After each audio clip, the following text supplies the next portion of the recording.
Mga kapatid, ang homilya po ngayong araw ng Biyernes pong ito ay hango po sa babasahin kong ito. Lucas, Kapitulo 1, versikulo 46 hanggang 56. Ang awit ng pagpupuri ni Maria. At sinabi ni Maria, ang puso ko'y nagpupuri sa Panginoon, at ang aking espiritu'y nagagalak sa Diyos na aking tagapagligtas, sapagkat nilingap niya akong kanyang abang alipin.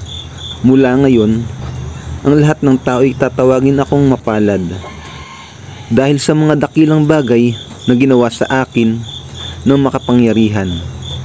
Siya'y banal.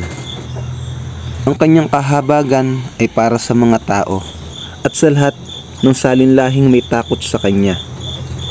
Ipinakita niya ang lakas ng kanyang mga bisig. Nilito niya ang mga may palalong isip. Tinanggal sa kanilang luklukan ang mga may kapangyarihan, at itinaas ang nasa abang kalagayan.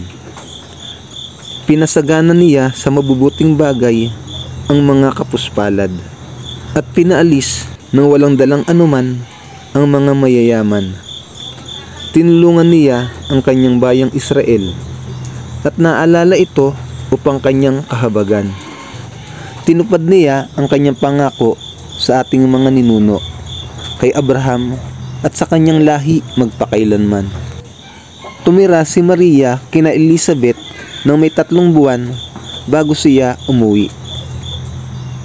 Ang mabuting balita ng Panginoon. Pinupuri ka namin, Panginoong Hesukristo.